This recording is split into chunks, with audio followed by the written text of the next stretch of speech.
Nama 1. Indri Rizky Lumban-Gaul, 2. Nurhaliza Syaputri Manurung, 3. Wita Sitompul, 4. Rodia Hikmatul Fadila, kelas BK1F.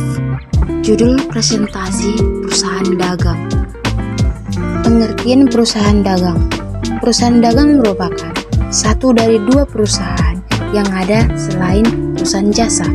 Perusahaan dagang adalah perusahaan yang membeli barang untuk tujuan menjualnya kembali tanpa mengubah bentuk atau sifat barang secara berarti.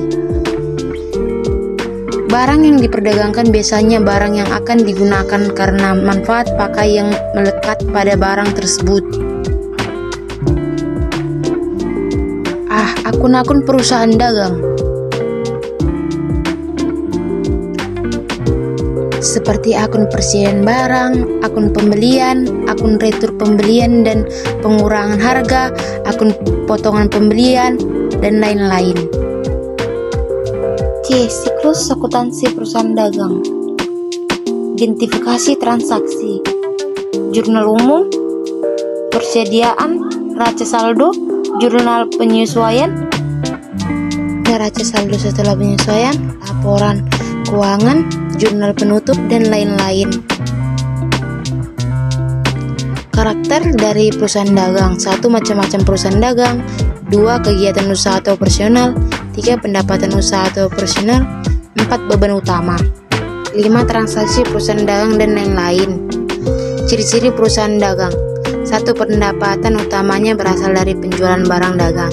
2. Biaya utamanya berasal dari harga pokok barang yang terjual dan biaya usaha lainnya. 3. Dalam akuntansinya terdapat akun persediaan barang dan lain-lain. Perbedaan perusahaan dagang jasa manufaktur. Perbedaan akuntansi dagang dengan akuntansi yang lain. Akuntansi yang diterapkan pada perusahaan dagang, perusahaan jasa, dan perusahaan manufaktur saja. Yang membuat beda hanya pada produk persediaan jenis bidang usaha tersebut. Kesamaan perusahaan dagang jasa manufaktur. Adapun kesamaan di antara ketiga perusahaan yang disebut di atas yaitu 1. Merupakan unit usaha yang melakukan aktivitas ekonomi untuk memenuhi kebutuhan manusia. 2. Tujuan utamanya mendapatkan keuntungan atau laba yang sebesar-besarnya. Proses akuntansi perusahaan dagang. A. Dalam proses tahap pencatatan. B.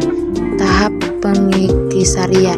Jurnal umum. Jurnal umum adalah alat untuk mencatat transaksi perusahaan yang dilakukan secara kronologis berdasarkan waktu terjadinya dengan menunjukkan rekening yang harus didebit dan dikredit beserta jumlah rupanya masing-masing. Pencatatan transaksi ke dalam jurnal umum. 1.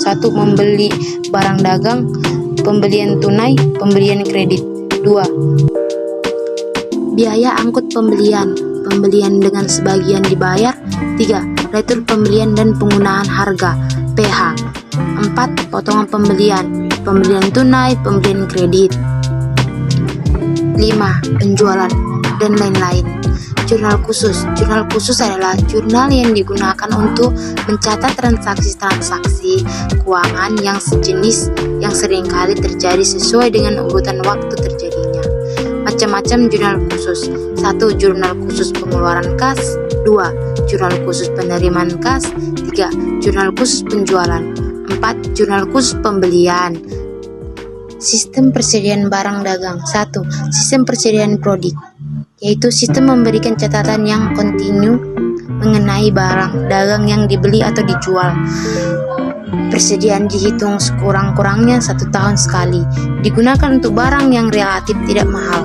2. Sistem persediaan perpetual, memberikan catatan yang kontinu mengenai barang dagang yang dibeli dan dijual. Persediaan dihitung sekurang-kurangnya 1 tahun sekali. Digunakan untuk setiap jenis barang.